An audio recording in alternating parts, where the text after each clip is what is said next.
جب سرور کائنات رحمت عالم صلی اللہ علیہ وسلم کی عمر مبارک تقریباً 24 سال ہوتی ہے تو آپ کی امانت، دیانتداری، آپ کی صداقت، سچائی کے چرچے جو ہیں وہ پورے مکے میں پھیل جاتے ہیں۔ انہی تذکروں کو جب حضرت خدیجہ رضی اللہ تعالی عنہ نے سنا تو آپ نے نبی مکرم صلی اللہ علیہ وسلم کو ایک پیغام بھیجا کہ آپ میرے مال تجارت کو لے کے جائیں تو مجھے اپنی خدمات دیں تو میں اس کے صلے میں آپ کو معاوضہ دوں گی۔ آپ صلی اللہ علیہ وسلم نے قبول فرمایا۔ یعنی حضرت خدیجہ رضی اللہ تعالیٰ عنہ بڑی مالدار خاتون تھی۔ وہ مختلف مال تجارت جو ہے وہ قافلے کی شکل میں دوسرے ملکوں میں بھیجتی تھی، خود تو نہیں جاتی تھی، تو وہ ساتھ اپنے ملازم وغیرہ بھیجتی تھی۔ تو اس سلسلے میں انہوں نے نبی صلی اللہ علیہ وسلم کو پیشکش کی تھی۔ حضرت خدیجہ رضی اللہ تعالیٰ عنہ بڑی شریف، امیر اور بڑی مشہور شخصیت تھیں۔ آپ کے والد کا نام خویلد تھا۔ آپ کی عمر 40 سال تھی، اس وقت تقریباً 39 سال تھی۔ تو آپ بیوہ تھی۔ آپ نے 2 نکاح کیے تھے۔ پہلا نکاح جو ہے وہ آپ نے کیا تھا ابو حالہ بن زرارہ تمیمی سے۔ اس سے آپ کے 2 بچے پیدا ہوئے، لیکن وہ انتقال کر گئے، شوہر فوت ہو گیا۔ اس کے بعد آپ نے دوسری دفعہ نکاح کیا عتیق نامی شخص سے، اس سے بھی 2 بچے پیدا ہوئے اور وہ بھی فوت ہو گئے۔ اس کے بعد آپ نے نکاح کا ارادہ ترک کر دیا کہ اب 4 بچے ہیں اور میری عمر بھی کافی ہو گئی ہے، تو اب میں نکاح نہیں کروں گی۔ حالانکہ عرب کے جو مشہور سردار امیر ترین تھے، انہوں نے نکاح کے پیغام بھیجے، لیکن آپ نے ٹھکرا دیے۔ انہوں نے کہا کہ میں نے اس ارادہ ترک کر دیا۔ آپ کے پہلے شوہر سے 2 لڑکے تھے، ان میں سے ایک کا نام ابو حالہ بن حالہ تھا اور دوسرے کا نام جو ہے وہ کچھ اور تھا۔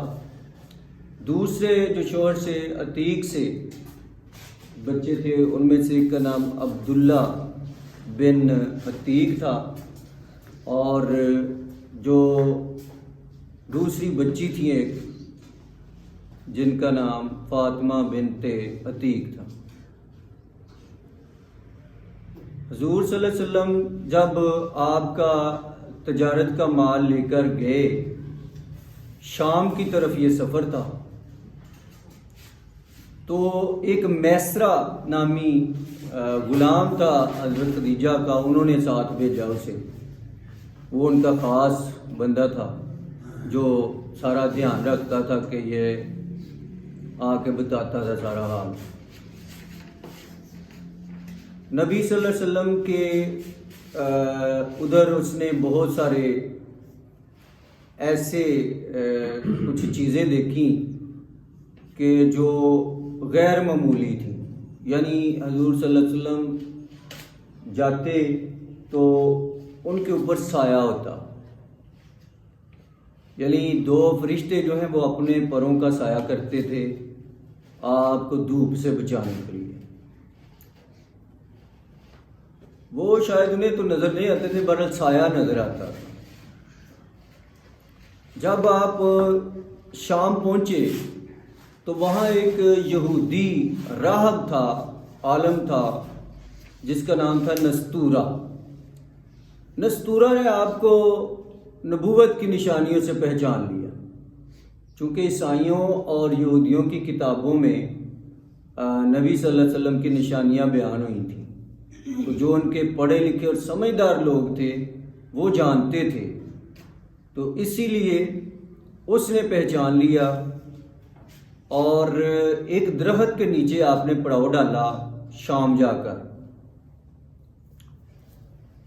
وہ آپ صلی اللہ علیہ وسلم کے پاس آیا، اس نے آپ کی بڑی عقیدت و احترام عزت سے پیش آیا، اور میسرہ کو جو غلام تھا اس کو انہوں نے کہا کہ یہ نبی ہیں، تو ان کا تم نے بڑا خیال رکھنا ہے اور ان کا ادب و احترام کرو، ان کی خدمت کر لو، اور اگر انہوں نے جب نبوت کا دعویٰ کیا تو اگر میں زندہ ہوا تو میں ضرور ان کے غلاموں میں شامل ہو جاؤں گا۔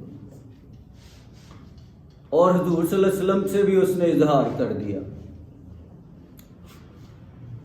وہاں پر تجارت ہوئی، آپ نے بڑا نفع کمایا، بڑی اچھے طریقے سے لوگوں کو ملے، اور جو ایک فن ہوتا ہے ہر کام کا، تجارت کا جو فن ہے اس کو آپ نے استعمال کرتے ہوئے، اس سے پہلے بھی آپ اپنے رشتہ داروں کے ساتھ کبھی کبھار قافلے کے ساتھ چلے جاتے تھے، تو آپ کو کچھ تجربہ ہو چکا تھا۔ تو جب قافلہ واپس آیا تو حضرت خدیجہ اپنے مکان کے بالا خانے سے انتظار کر رہی تھی اور دیکھ رہی تھی کہ قافلہ آ رہا ہے۔ انہوں نے بھی دیکھا کہ نبی صلی اللہ علیہ وسلم کے سر کے اوپر جو ہے وہ 2 فرشتوں نے پروں سے سایہ کیا ہوا تھا۔ وہ بھی اس سے دیکھ کر بڑا متاثر ہوئی۔ ان کے دل میں شادی کی خواہش تو انہوں نے ارادہ چھوڑ دیا ہوا تھا، لیکن آپ کے کمالات، آپ کی شخصیت کو دیکھ کے تو ان کو آپ سے عقیدت و محبت پیدا ہوئی۔ جب آپ آگے تو میسرہ نے حضرت خدیجہ کو بتایا کہ یہ تو بہت ہی ایماندار بندے اور قابل بھی ہیں، انہوں نے بالکل ہیرا پھیری کوئی نہیں کی اور بڑے محنت کے ساتھ سودے کر کر کے مال بیچا ہے اور زیادہ سے زیادہ نفع کمانے کی کوشش کی ہے، اور اس میں سے انہوں نے کچھ بھی نہیں رکھا، سارا اپنے مالک کے لیے یعنی آپ کے لیے انہوں نے پیش کیا ہے۔ تو یہ بڑے ایماندار شخص ہیں اور سچے بھی ہیں۔ اور پھر میں نے ان کا دیکھا کہ یہ اللہ کے کوئی خاص بندے ہیں، ان کے ساتھ تو سایہ ساتھ جا رہا تھا۔ تو حضرت خدیجہ نے کہا تو وہ تو میں نے بھی دیکھا ہے۔ تو اس طرح سے حضرت خدیجہ رضی اللہ تعالیٰ عنہ کے دل میں جو ارادہ نہیں تھا اب شادی کا، ان کے دل میں یہ خواہش پیدا ہوئی۔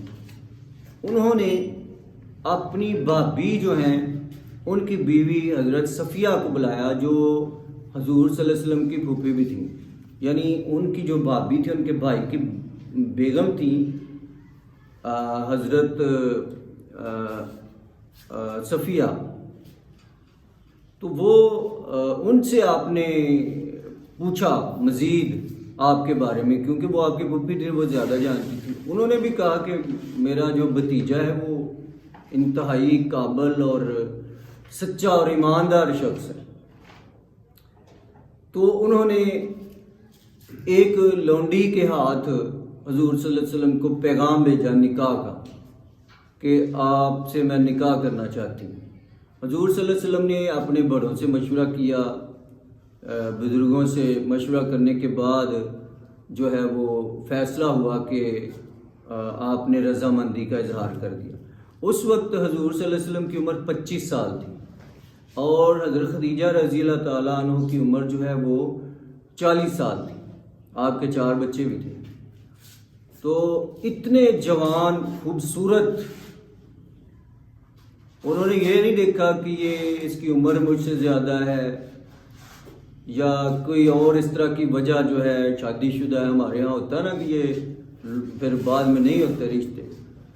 تو آپ نے ان کی ایمانداری اور شرافت سنی ہوئی تھی، تو اس لیے آپ نے بھی اسی چیز کو دیکھتے ہوئے حامی بھری۔ تو اس طرح سے چند افراد کے ساتھ نبی صلی اللہ علیہ وسلم اپنے عزیزوں کے ساتھ حضرت خدیجہ کے گھر میں گئے، نکاح ہوا اور شادی آپ صلی اللہ علیہ وسلم کی ہو گئی حضرت خدیجہ سے۔ نبی صلی اللہ علیہ وسلم غریب تھے، ان کے پاس کوئی اتنا دنیاوی مال و متاع نہیں تھا، اس کے مقابلے میں حضرت خدیجہ رضی اللہ تعالیٰ عنہ مکے کی سب سے مالدار خاتون تھی. تو انہوں نے کبھی بھی یہ نہیں کہا کہ یہ سارا مال و دولت تو میرا ہے. انہوں نے ہر چیز جو ہے نبی صلی اللہ علیہ وسلم پر قربان کر دی. انہوں نے کہا کہ میں بھی آپ کی ہوں اور یہ سارا میرا مال بھی آپ کا. تو اور ساری زندگی آپ نے نبی صلی اللہ علیہ وسلم کی خدمت کی اور تابع داری سے گزاری. نبی صلی اللہ علیہ وسلم نے بھی اپنی وفا کا ثبوت دیا اور 25 سال تک آپ صلی اللہ علیہ وسلم نے کوئی اور شادی نہیں کی. یعنی جب تک حضرت خدیجہ زندہ رہی ہیں نبی صلی اللہ علیہ وسلم نے آگے شادی کوئی نہیں کی. حالانکہ عربوں میں رواج تھا کہ وہ بہت زیادہ شادیاں کرنے کے وہ اس کا رواج تھا. تو آپ کی وفات جو ہے وہ 10 نبوی میں ہوتی ہے. اس کے بعد آپ کی شادیاں باقی ملتی ہیں. آپ صلی اللہ علیہ وسلم کی ساری اولاد حضرت خدیجہ سے ہے سوائے ایک بیٹے، وہ حضرت رقیہ سے تھا. تو باقی ساری اولاد نبی صلی اللہ علیہ وسلم کی جو ہے وہ حضرت خدیجہ سے ہے. آپ صلی اللہ علیہ وسلم کی 4 بیٹیاں حضرت زینب، رقیہ، ام کلثوم اور حضرت فاطمہ الزہرا تھی. آپ صلی اللہ علیہ وسلم کے بیٹوں کی تعداد کے بارے میں اختلاف پایا جاتا ہے. مورخین کے ہاں مختلف آراء ملتی ہیں. کوئی کہتا ہے کہ 3 بیٹے تھے، کوئی 5 اور کوئی 7 بھی کہتا ہے. لیکن اکثر جو سمجھا جاتا ہے وہ آپ صلی اللہ علیہ وسلم کے 3 بیٹے تھے. جو اکثر مورخین یا محدث مانتے ہیں وہ 3 بیٹے تھے، جن میں سے سب سے بڑے بیٹے قاسم رضی اللہ عنہ، اس کے بعد عبداللہ اور اس کے بعد ابراہیم نام تھا. یہ تینوں بیٹے آپ کے لڑکپن میں بچپن میں وفات پا گئے تھے، کیونکہ اللہ کو یہی منظور تھا کہ میرے نبی کا نام جو ہے وہ سب سے اونچا رہے اور قیامت تک رہے. تو شاید اللہ نے یہ گوارا نہیں کیا کہ کوئی پیچھے ان کا جو ہے وہ نام، یعنی ساری امت کے لیے نام تو نبی صلی اللہ علیہ وسلم کا سب سے اونچا ہی ہے نا، سب سے زیادہ تذکرہ نبی صلی اللہ علیہ وسلم کا ہی ہے. تو اگر ان کا کوئی بیٹا ہوتا تو شاید وہ پھر اس طرح سے، اللہ جانتا ہے اس کی حکمت کیا ہے. بہرحال نبی صلی اللہ علیہ وسلم نے ان کی صدمے، ان کی وفات کے صدمے جو ہیں وہ اپنی زندگی میں سہے. اور آپ صلی اللہ علیہ وسلم کی بیٹیاں بھی آپ کی زندگی میں فوت ہوئیں اور آپ کے بیٹے بھی آپ کی زندگی میں فوت ہوئے. تو آپ صلی اللہ علیہ وسلم نے بہت اصلاح سے صدمے اٹھائے اور یہ تانا بھی دیا ابو لہب نے کہ نعوذ باللہ آپ تو بے نام و نشان ہیں، جیسے ہمارے ادھر کہتے ہیں اتر کہتے ہیں.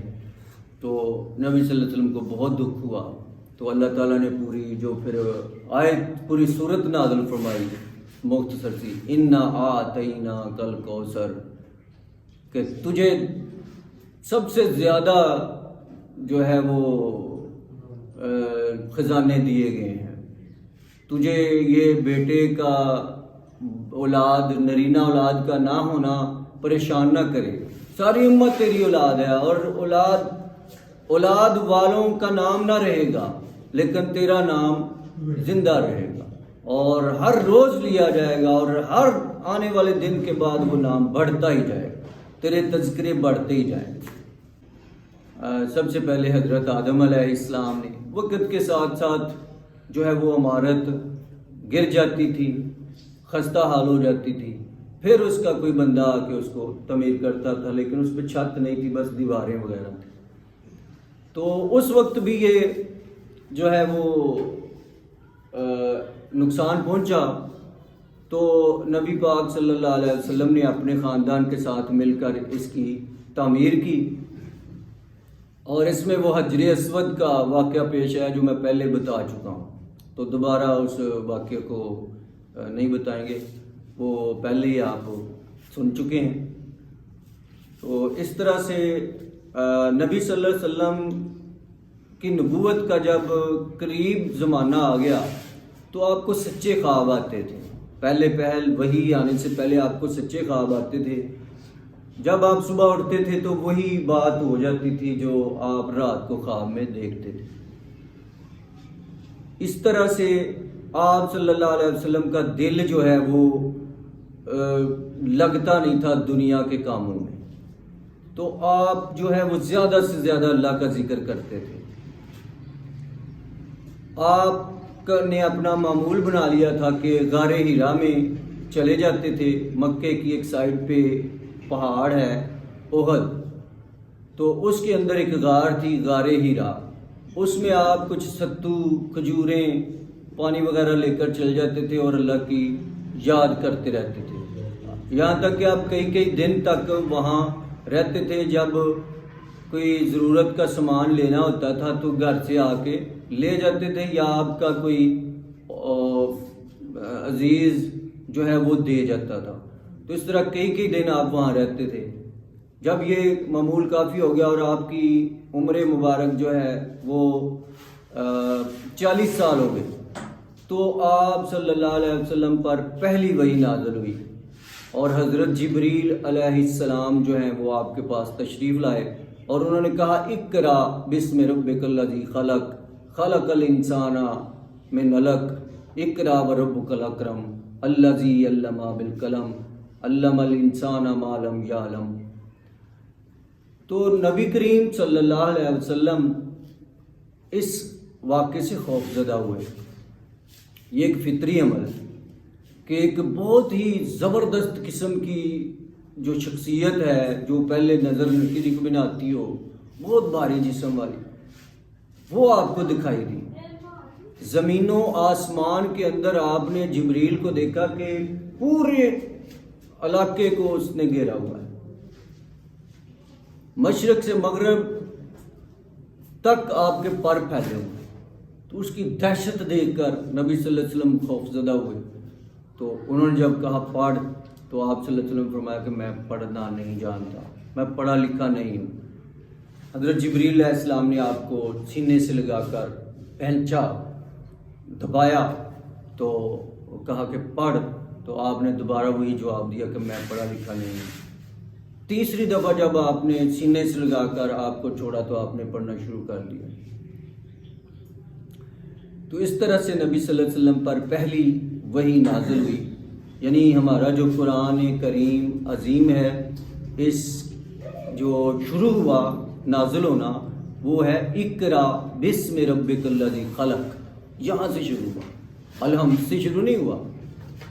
وہ تو ایک ترتیب نبی صلی اللہ علیہ وسلم نے لگوائی جو لوح محفوظ میں لگی ہوئی ہے، اس کی اصل ترتیب وہی ہے، لیکن جو نازل ہوا اس ترتیب کے لحاظ سے سب سے پہلے یہ والی آیتیں نازل ہوئیں، اقرا بسم ربک الذی خلق۔ تو نبی کریم صلی اللہ علیہ وسلم اس واقعے کے بعد بڑے خوفزدہ ہوئے، اور آپ نے گھر آ گئے کانپتے ہوئے، اور ایک چارپائی پر لیٹ کر آپ نے اوپر کمبل اوڑھ لیا اور آپ کو بخار ہو گیا۔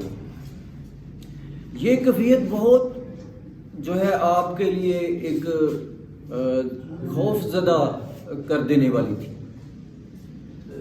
تو آپ صلی اللہ علیہ وسلم کو حضرت خدیجہ رضی اللہ تعالیٰ عنہ نے تسلی دی اور کہا کہ آپ کو کچھ نہیں ہوگا، آپ غریبوں کی مدد کرنے والے ہیں، آپ سچ بولنے والے ہیں، جو بھی آپ کی خوبیاں تھیں آپ کو گنوا کے آپ کو تسلی دی کہ آپ کو اللہ ضائع نہیں کرے گا، آپ کو اللہ کبھی بھی ضائع نہیں کرے گا۔ تو نبی کریم صلی اللہ علیہ وسلم کافی وقت جو ہے اس طرح سے پریشان رہے۔ پھر آپ کو حضرت خدیجہ رضی اللہ تعالیٰ عنہ آپ کو ایک عیسائی راہب کے پاس لے گئے، ان کا کزن ہی تھا وہ، ورقہ بن نوفل، وہ ہے تو ان کی برادری سے تھا لیکن وہ عیسائی ہو چکا تھا، وہ بت پرستی سے بیزار تھا، اس کو اچھا نہیں سمجھتا تھا، اس لیے وہ عیسائی ہو چکا تھا، اس نے عیسائیت قبول کر لی تھی، راہب تھا، عالم بن گیا ہوا تھا۔ اس نے بھی کتابوں میں حضور صلی اللہ علیہ وسلم کی نشانیاں جو ہیں وہ پڑھی تھی، تو اس طرح سے جو ہے وہ انہوں نے بھی پہچان لیا نبی صلی اللہ علیہ وسلم کو اور کہا کہ آپ اللہ کے نبی ہیں، تو آپ کو کچھ نہیں ہوگا، آپ ٹھیک ہو جائیں گے۔ انہوں نے بھی تسلی دی اور کہا کہ اگر میں آپ کی نبوت کے ٹائم زندہ رہا تو میں ضرور اسلام قبول کروں گا۔ کہ حضور صلی اللہ علیہ وسلم امی تھے، یعنی وہ پڑھنا لکھنا نہیں جانتے تھے۔ تو یہ کوئی خامی نہیں ہے۔ پڑھنا لکھنا کس لیے سیکھا جاتا ہے؟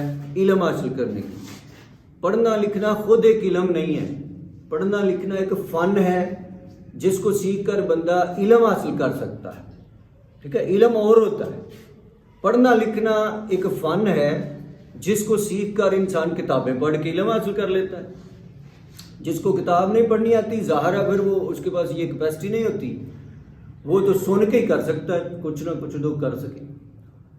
تو اللہ تعالیٰ نے نبی صلی اللہ علیہ وسلم کو پڑھا لکھا منتخب نہیں کیا، یعنی کوئی بھی ان کا استاد بننے کے لائق نہیں سمجھا۔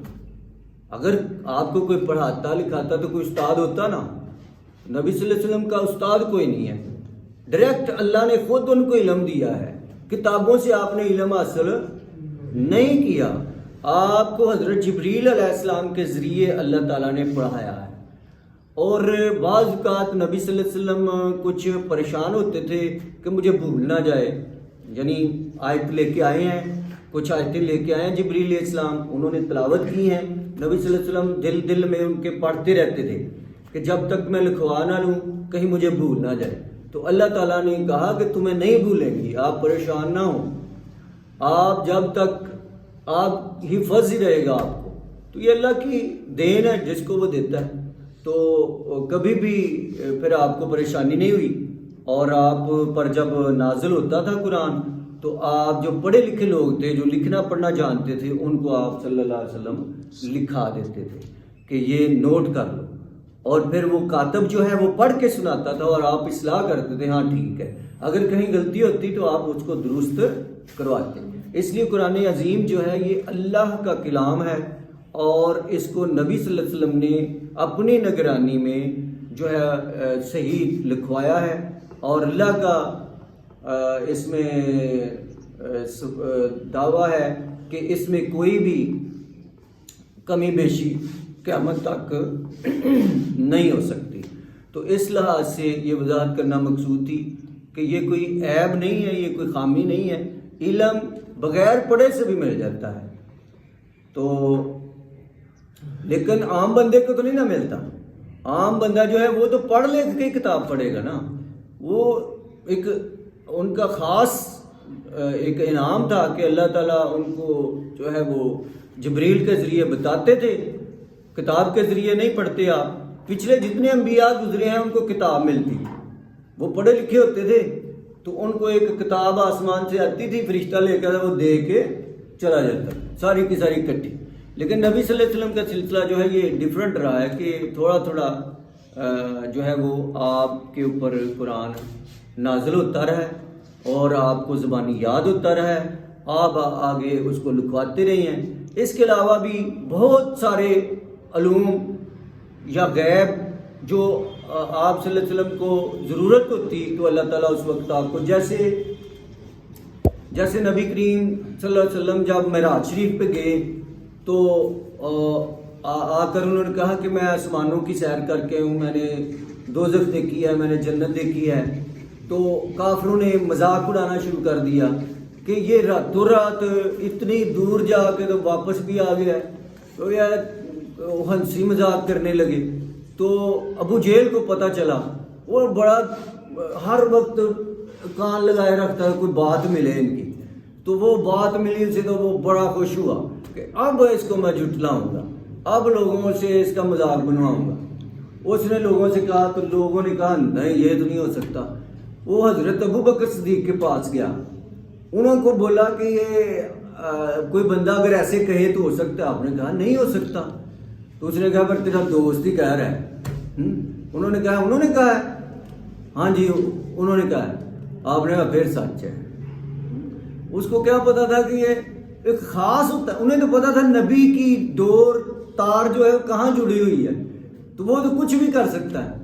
تو انہوں نے کہا پھر سچ ہے. وہ کہنے لگا عجیب بات ہے, کوئی کرے تو کہتے ہو نہیں, تو وہ کرے تو تیرا دوست ہے اس لیے. انہوں نے کہا نہیں, یہ تیری جو ذہن ہے نا گندا, اس کو نہیں سمجھ آنی. لیکن نبی صلی اللہ علیہ وسلم جو چاہیں, اگر اللہ ان کو جو توفیق دے تو وہ کر سکتے ہیں, اور وہ سچے ہیں.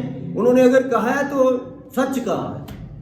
تو اس طرح سے یہ ایک ثبوت ہے, امی ہونا عیب نہیں ہے, یہ ایک ثبوت ہے کہ کافروں کے منہ بند کرنے کے لیے جب وہ کوئی باتیں بتاتے تو یہ نہیں کہہ سکتے تھے کہ اس نے کتابیں پڑھ لی. ٹھیک ہے نا, وہ یہ نہیں کہتے تھے کہ اس نے کتابیں پڑھ لی ہیں, کیونکہ کتاب پڑھنا تو آپ کو آتی نہیں تھی. تو یہ ایک ثبوت تھا ان کی سچائی کا کہ یہ خود سے کچھ نہیں کہتے, جو اللہ کی طرف سے حکم آتا ہے وہ کہتے ہیں. تو اس طرح سے معراج شریف سے جب وہ آپ نے یہ واقعہ سنایا تو اس کا بھی اعتراض ہوا, اور قرآن کے بعض علوم جو ہیں اس کے بارے میں بھی کرتے تھے, لیکن جو سمجھدار لوگ تھے وہ کہتے تھے وہ تو پڑھ نہیں سکتے, انہوں نے کیسے کتابیں پڑھ لی ہیں. تو اس طرح سے کافروں نے کہا اچھا تو ہو کیا ہے؟ آپ نے کہا ہاں. انہوں نے کہا چل ادھر سے کہاں گئے تھے؟ انہوں نے کہا میں مسجد اقصیٰ گیا تھا, مکے سے کافی دور ہے مسجد اقصیٰ, تو پھر وہاں سے میں آسمانوں پہ گیا تھا. انہوں نے کہا چلو مسجد اقصیٰ کے ستون بتاؤ کتنے ہیں, تھم, مسجد اقصیٰ کے تھم بتاؤ. اور آپ تھم تو نہیں گن رہے تھے, آپ تو ادھر گئے تھے, وہاں نبیوں سے اللہ نے ملاقات کروائی تھی, اور آپ ملاقات کرنے کے بعد جبریل کے ساتھ آسمانوں پہ چلے گئے. آپ نے کوئی تھم گنے ہوئے تھے, آپ پریشان ہوئے کہ یہ کیا مجھے کہہ رہے ہیں. تو جبریل علیہ السلام آ گئے, تو انہوں نے کہا کہ پریشانی کی کوئی ضرورت نہیں ہے, آپ نے ساری مسجد اقصیٰ ہی سامنے کر دی کہ یہ گن کے بتا دو انہیں. تو آپ نے گن کے تو بتا دیا اتنے. تو یہ اللہ کی مدد ہوتی ہے اپنے نیک بندوں کے ساتھ, اور خاص انبیاء کے ساتھ. وہ کسی بھی میدان میں اللہ کا نمائندہ آتا ہے, اس کی کنڈ تو نہیں لگنے دیتے, کسی بھی میدان میں نہیں لگنے دیتے. تو اس طرح سے اللہ نے, آج کل نہیں ہم دیکھتے کہ جو عمران خان تقریر تو شوکت خانہ ہسپتال میں کر رہا ہے, ٹھیک ہے, لیکن ہم اپنے گھر میں بیٹھ کے دیکھ رہے ہیں, تو ہم بتا سکتے ہیں اس نے کون سے کپڑے پہنے ہوئے ہیں, کیا رنگ کے پہنے ہوئے. تو اسی طرح سے جب آپ کے سامنے کی گئی تو آپ نے بھی بتا دیا. تو یہ ایک آپ صلی اللہ علیہ وسلم کا معجزہ ہے کہ امی ہونے کے باوجود سب سے بڑے عالم آپ ہیں. دنیا کا سارا علم جمع کر لیا جائے تو آپ کے علم کے برابر نہیں ہوتا. تمام انبیاء, تمام سائنسدان, تمام دنیاوی علوم, تمام دینی علوم, ہر قسم کے علوم جو اللہ تعالیٰ نے کسی انسان کو دیے ہیں وہ سارے جمع کر لیے جائیں تو نبی صلی اللہ علیہ وسلم کے علم کو وہ نہیں پہنچ سکتے. اس میں ایک اعلیٰ حضرت امام احمد رضا خان بریلوی نے ایک واقعہ نقل کیا ہے, وہ میں بیان کر کے اجازت چاہوں گا. امام احمد رضا خان بریلوی, یہ بریلویوں کے امام سمجھے جاتے ہیں, جو ہمارا فرقہ ہے بریلوی. تو انہوں نے کہا کہ جو نبی صلی اللہ علیہ وسلم کا علم ہے وہ سمندر ہے, اور باقی ساری مخلوقات کا علم جو ہے وہ ایک قطرے کی, جہاں انہوں نے یہ مثال دی تھی کہ ایک سوئی سمندر کے اندر ڈبوئیں پانی کے اندر اور اس کو باہر کھینچیں, جتنا اس کے ساتھ پانی لگ جائے گا نا وہ ساری مخلوقات کا علم ہے, اور نبی کا علم جو ہے وہ پورا سمندر ہے. اور پھر انہوں نے مثال دے کے نبی اور اللہ کا مقابلہ نہیں کرنا چاہیے. عام طور پر ہم لوگ یہ کرتے ہیں کہ اللہ بھی یہ کر سکتا ہے, نبی بھی یہ کر سکتا ہے. انہوں نے یہ بھی مثال دے دی, انہوں نے کہا کہ اللہ کا علم سمندر ہے, اللہ کا علم سمندر ہے, اور اس کے اندر سوئی ڈال کے نکال لی جائے جتنا اس کے ساتھ وہ نبی کا علم ہے. انہوں نے دونوں مثالیں دے دی. کہ ایک نہ کوئی سمجھے کہ یہ اب اللہ کے برابر پہنچ چکے ہیں. تو اللہ کے برابر کسی کو کرنا یہ نہ اللہ چاہتا ہے نہ اس کے رسول صلی اللہ علیہ وسلم چاہتے ہیں. ایک شخص نبی صلی اللہ علیہ وسلم کے پاس آیا, اس نے تقریر شروع کر دی. عربی تھا, مجھے عربی الفاظ تو نہیں آتے اس کے, میں اردو میں اس کا مفہوم بیان کر دیتا ہوں. انہوں نے آگے کہا کہ جو اللہ کہے اور اس کا رسول کہے وہ ہمیں ماننا چاہیے. پھر اس نے آگے بات کرتے کرتے کہا کہ ہمیں ان دونوں کی اطاعت کرنی چاہیے. اور کا لفظ نہیں اب اس نے بولا. کیا بولا ہے؟ مطلب تو وہی ہے. پہلے اس نے کہا اللہ اور اس کے رسول کی ہمیں اطاعت کرنی چاہیے. پھر بات کرتے کرتے آگے جا کے اس نے ایک فکرہ بولا, ہمیں ان دونوں کا یہ حکم ماننا چاہیے, ہمیں ان دونوں کی جو ہے وہ ہر بات ماننی چاہیے, یا یہ دونوں سچے ہیں, کچھ بھی اس طرح سے بولا. آپ صلی اللہ علیہ وسلم نے ٹوک دیا ادھر ہی. آپ نے کہا ٹھہر جا, تو بڑا برا خطیب ہے, اتنا برا تو بولنے والا ہے. اس نے کہا یا رسول اللہ صلی اللہ علیہ وسلم میں نے کوئی غلط بات تو نہیں کر دی. آج کا بندہ ہوتا تو وہ آگے سے کہتا میں نے تو ایسے بولا ہے, میرا مطلب یہ تھا, میرا. صحابی نے تو کچھ نہیں بولا آگے سے, اسے بتایا گیا تو اس نے سمجھنے کی کوشش کی. آج کسی کو بتائیں تو وہ کہتے ہیں یہ وہابی ہو گیا, اس کو نکالو مسجد سے باہر. نبی صلی اللہ علیہ وسلم کہا تو بڑا برا خطیب ہے, مجھے اور اللہ کو ساتھ ملا رہی ہو. اتنے, حالانکہ یہ کوئی شرک نہیں تھا, کوئی شرک نہیں ہے, لیکن آپ کا احتیاط کا عالم یہ تھا, آپ کی احتیاط کا عالم یہ تھا, اور آپ نے امت کو درس اس سے دینا تھا کہ کبھی بھی جو ہے وہ کسی بندے کو اللہ کے برابر لا کے نہیں کھڑا کرنا. یعنی آپ نے کہا کہ تم مجھے اللہ کے ساتھ ملا رہا ہے, ویسے ہی کہہ کہ جو اللہ کہے گا اور جو نبی کہے گا وہ ہم مانیں گے, اور لگا بیچ میں. اندازہ لگائیں کتنا بریک سا نکتہ ہے. اور آج ہم جو ہیں وہ نبی تو دور کی بات ہے, ہم کسی محلے کے ولی کو ہی ہم پہنچا دیتے ہیں, کہیں سے کہیں پہنچا دیتے ہیں, کہتے ہیں یہ کرتا ہی سب کچھ یہ ہے, جو بابے ہورانے کہنا ہے وہی ہونا. تو یہ نبیوں کا, یہ ولیوں کا شیوا نہیں تھا. وہ تو اپنے آپ کو چھوٹا سمجھتے تھے اور ڈرتے رہتے تھے ہر وقت اللہ تعالیٰ سے کہ کہیں پہ کوئی غلطی نہ ہو جائے, کیونکہ وہ چھوٹی سے چھوٹی غلطی پہ بھی پکڑ سکتا ہے اور ساری نیکیاں ضائع کر سکتا ہے. وہ قہار ہے, وہ جبار ہے, اور وہ چھوٹی سے چھوٹی نیکی کو بھی پکڑ سکتا ہے اور تیرے سارے گناہ معاف کر کے جنت میں بھی داخل کر سکتا ہے. یہ اس کی رحمت ہے. لیکن اس کی جباریت کو بھی جو ہے وہ نظر میں رکھنا چاہیے. ہم ایک اینگل کو دیکھتے ہیں اور وہی اینگل دیکھتے ہیں جو ہمیں اچھا لگتا ہے, میٹھا میٹھا ہپ ہپ, کڑوا کڑوا دھو دھو. تو یہ دونوں اینگل سامنے رکھنے چاہیے. شرک ایک ایسی چیز ہے واحد, اللہ تعالیٰ چاہے تو سمندر کی جھاگ کے برابر گناہ ہو تو معاف کر دے, زمین اور آسمان کے برابر کسی کے گناہ ہو تو معاف کر دے, پہاڑوں کے برابر ہو تو معاف کر دے. لیکن اللہ تعالیٰ نے فرمایا ہے کہ شرک میں معاف نہیں کروں. شرک ایسی بیماری ہے جسے ہر نبی مٹانے کے لیے آیا ہے. نبیوں کا مقصد یہ ہے. شرک ایک ایسی واحد بیماری ہے جس کا اللہ نے کیٹاگوریکل قرآن میں فرما دیا ہے کہ میں چاہوں تو جس کو چاہوں بخش دوں, لیکن مشرک کو نہیں بخشوں گا. جب اللہ نے اعلان کر دیا لا کلمات اللہ تبدیلا, اللہ کے کلمات تبدیل نہیں ہوتے, تو اللہ یہ کہ وہ خود اس میں کوئی تبدیلی کر دے. تو اللہ کے کلام میں کوئی تبدیلی نہیں ہو سکتی, اور کلام اب ختم ہو چکا ہے, نیا کلام نہیں آئے گا.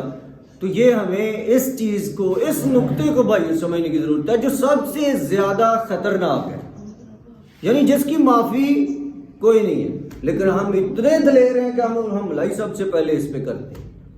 اتنی دلیری, اس سے اتنا زیادہ ڈرنا چاہیے کہ جہاں کوئی شائبہ بھی ہو، کوئی تھوڑا سا شک بھی گزرے تو آپ وہ عمل نہ کریں۔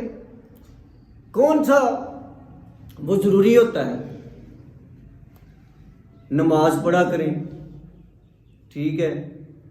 یعنی یہ ایسے ہی ہے کہ جیسے دونوں طرف گہرا پانی ہو کہ بندہ اس میں گر کر مر سکتا ہو، اور درمیان میں سے آپ گزریں تو اپنے آپ کو بچا بچا کے بڑے دھیان کے ساتھ گزرنا پڑتا ہے۔ جیسے پل صراط کی مثال لگا لیں تو وہاں سے گزرنا کتنا مشکل ہے۔ یہ دنیا ہی پل صراط ہے، اصل میں یہ دنیا ہی پل صراط ہے، یہاں پہ چلنا بہت مشکل ہے، سیدھی راہ پہ چلنا۔ اللہ کے نبی صلی اللہ علیہ وسلم فرمایا ایک وقت آئے گا کہ لوگ رات کو جو ہے وہ مسلمان ہوں گے، صبح کو کافر ہوں گے۔ لوگ صبح کو مسلمان ہوں گے، رات کو کافر ہوں گے۔ تو یہ دیکھیں کن کو کہا گیا ہے۔ آج دیکھ لیں ہمارے ہاں کہ کتنی شیطانیت ہے، ہر طرف شیطان نے جکڑا ہوا ہے انسان کو، اور اس کے پاس تھوڑا سا بھی ٹائم نہیں ہے کہ وہ چند منٹ نکال کے نماز پڑھ لے۔ میں آج کے درس کا آخری پوائنٹ بتا رہا ہوں کہ سب سے پہلی بات ہے کہ شرک سے پرہیز کرنا ہے، شرک سے بچنا ہے۔ جہاں آپ کو شبہ بھی گزرے، شک بھی گزرے کہ ہو سکتا ہے، دل میں آ جاتا ہے، دل تو آپ وہ اس کام کو چھوڑ دیں، ٹھیک ہے؟ وہ کون سا ضروری کام ہے، وہ کتنا ضروری ہے، کوئی ضروری نہیں ہے، آپ اس سے اوائڈ کر کے بھی گزارا کر سکتے ہیں۔ اور دوسری چیز ہے نماز۔ نماز بہت ضروری ہے، نماز ضرور پڑھا کریں، یہ مسلمان ہونے کا ثبوت ہے۔ جو نماز نہیں پڑھتا وہ اس کو نبی صلی اللہ علیہ وسلم فرمایا کافر اور مسلمان کے درمیان فرق کیا ہے؟ نماز۔ نبی صلی اللہ علیہ وسلم کا فرمان ہے، میں نہیں کہہ رہا، وہ کہتے ہیں مسلمان اور کافر کے درمیان فرق کیا ہے؟ نماز۔ یعنی جب فرق نکل گیا تو وہی بات، صبح کو کافر رات کو مسلمان، رات کو کافر صبح مسلمان، وہی بات۔ جب ایک نماز نہیں پڑھی تو ایمان نکل گیا، آگے جا کے پڑھ لی پھر ایمان آ گیا۔ یہی آپ صلی اللہ علیہ وسلم نے بات کی ہے۔ تو بھائیو نماز کو پکڑیں، اگر نماز نہیں ہے زندگی فضول ہے۔ نماز پکی کریں کہ یہ اللہ کے نبی صلی اللہ علیہ وسلم کا پہلا اور دین اسلام کا پہلا فرمان ہے، نماز اور شرک سے بچنا۔ یہ دو چیزیں ہی بس پکڑ لینا، بس یہ دو چیزیں ہی پکڑ لیں تو انشاءاللہ بیڑا پار۔ بہت شکریہ۔